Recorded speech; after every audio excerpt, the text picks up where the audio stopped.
कर्मफल के पेचीदा सवाल। एक नई दृष्टि। क्या हमारे जीवन में घटित होने वाली घटनाएं हमारे पिछले कर्मों का परिणाम हैं? क्या हर अच्छे या बुरे कर्म का फल हमें इसी जन्म में मिलता है? कर्म और भाग्य के इस रहस्यमयी संतुलन को समझने के लिए देखिए कर्मफल के पेचीदा सवाल, एक नई दृष्टि। एक अनोखी व्याख्या जो आपके विचारों को नया दृष्टिकोण देगी। कर्म और फल। कर्मफल का सिद्धांत भारतीय दर्शन में एक महत्वपूर्ण भूमिका निभाता है। यह विचार की प्रत्येक क्रिया, कर्म का एक निश्चित परिणाम, फल होता है, हिंदू, बौद्ध, जैन और सिख धर्मों में गहराई से स्थापित है। लेकिन यह सिद्धांत कई गूढ़ प्रश्नों को भी जन्म देता है। क्या सभी कर्मों का फल इसी जन्म में मिलता है? क्या किसी के साथ हो रही दुखद घटनाएं उसके पिछले कर्मों का परिणाम है? यदि कोई व्यक्ति अज्ञानता में कोई गलत कर्म करता है तो क्या उसे भी उसका दंड मिलेगा? इन जैसे कई जटिल सवालों को एक नई दृष्टि से देखने की आवश्यकता है। इस वीडियो में हम कर्मफल के सिद्धांत को विभिन्न दृष्टिकोणों से परखेंगे और इसके गूढ़ प्रश्नों के उत्तर खोजने का प्रयास करेंगे। कर्म और कर्मफल का आधारभूत सिद्धांत। कर्म की परिभाषा। संस्कृत में कर्म का अर्थ है क्रिया या कार्य। किसी भी व्यक्ति के द्वारा किया गया कार्य, चाहे वह शारीरिक हो, मानसिक हो या वाणी से किया गया हो, उसे कर्म कहा जाता है। भारतीय ग्रंथों में कर्म को 3 भागों में विभाजित किया गया है। संचित कर्म, पूर्व जन्मों के संचित कर्म जिनका फल भविष्य में मिलता है। प्रारब्ध कर्म, वे कर्म जो इस जन्म में फल देने के लिए तैयार हैं। क्रियमान कर्म, वे कर्म जो व्यक्ति वर्तमान में कर रहा है और जिनका भविष्य में फल मिलेगा। कर्मफल का सिद्धांत। श्रीमद् भगवद गीता अध्याय 2 श्लोक 47 में कहा गया है, कर्मण्येवाधिकारस्ते मा फलेषु कदाचन। अर्थात मनुष्य को कर्म करने का अधिकार है, लेकिन फल पर उसका अधिकार नहीं है। इसका अर्थ यह है कि कर्म का फल कब और कैसे मिलेगा, यह किसी के नियंत्रण में नहीं है। कर्मफल से जुड़े प्रमुख प्रश्न और उनकी विवेचना। क्या प्रत्येक कर्म का फल इसी जन्म में मिलता है? यह प्रश्न अत्यंत महत्वपूर्ण है। हम देखते हैं कि कई अच्छे लोगों को कष्ट भोगना पड़ता है, जबकि कई बुरे लोग सुखपूर्वक जीवन बिताते हैं। यदि कर्मफल का सिद्धांत सत्य है, तो ऐसा क्यों होता है? उत्तर: कर्मफल का सिद्धांत संचित और प्रारब्ध कर्मों पर आधारित है।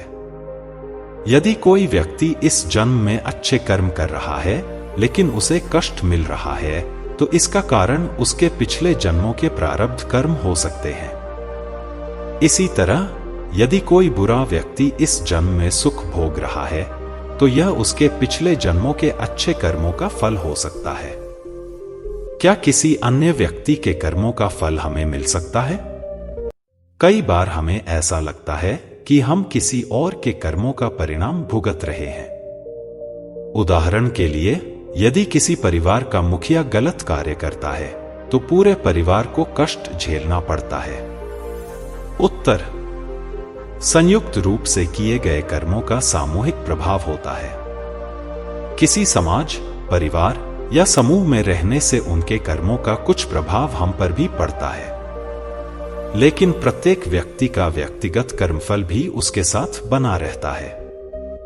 क्या ईश्वर कर्मफल को नियंत्रित करता है? यदि ईश्वर दयालु और न्यायकारी है, तो वह क्यों किसी को कष्ट में डालता है और किसी को सुख देता है? उत्तर: भारतीय दर्शन के अनुसार ईश्वर कर्मफल को नियंत्रित नहीं करता, बल्कि यह एक स्वचालित नियम की तरह कार्य करता है। जिस प्रकार गुरुत्वाकर्षण का नियम सभी पर लागू होता है, उसी प्रकार कर्म का नियम भी निष्पक्ष रूप से कार्य करता है। ईश्वर व्यक्ति को कर्म करने की स्वतंत्रता देता है, लेकिन उसके कर्मों का परिणाम अवश्य मिलता है।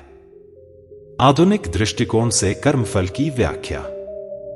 वैज्ञानिक दृष्टिकोण। कर्मफल का सिद्धांत कारण और प्रभाव के नियम से मेल खाता है। यदि कोई व्यक्ति सकारात्मक कार्य करता है तो उसके जीवन में सकारात्मकता आती है, और यदि वह नकारात्मक कार्य करता है तो नकारात्मकता उत्पन्न होती है। मनोवैज्ञानिक दृष्टिकोण। मनोविज्ञान के अनुसार व्यक्ति के कार्य उसकी मानसिकता और आदतों का निर्माण करते हैं। यदि कोई व्यक्ति अच्छे कर्म करता है तो वह मानसिक रूप से संतोष और सुख का अनुभव करता है। इसके विपरीत बुरे कर्म व्यक्ति के भीतर अपराध बोध और असंतोष उत्पन्न कर सकते हैं। सामाजिक दृष्टिकोण। कर्म का प्रभाव केवल व्यक्तिगत नहीं बल्कि सामाजिक भी होता है। यदि कोई व्यक्ति अच्छे कार्य करता है तो वह समाज में सकारात्मकता फैलाता है, और यदि वह गलत कार्य करता है तो समाज में बुराइयां बढ़ती हैं। कर्मफल को कैसे समझें और अपनाएं? धैर्य और संतुलन बनाए रखना। हमें यह समझना चाहिए कि प्रत्येक कर्म का फल निश्चित रूप से मिलेगा, लेकिन समय का निर्धारण हमारे हाथ में नहीं है। अतः धैर्य रखना आवश्यक है। सकारात्मक कर्मों पर ध्यान देना। भविष्य के बारे में चिंता करने की बजाय हमें अपने वर्तमान कर्मों को सुधारने पर ध्यान देना चाहिए।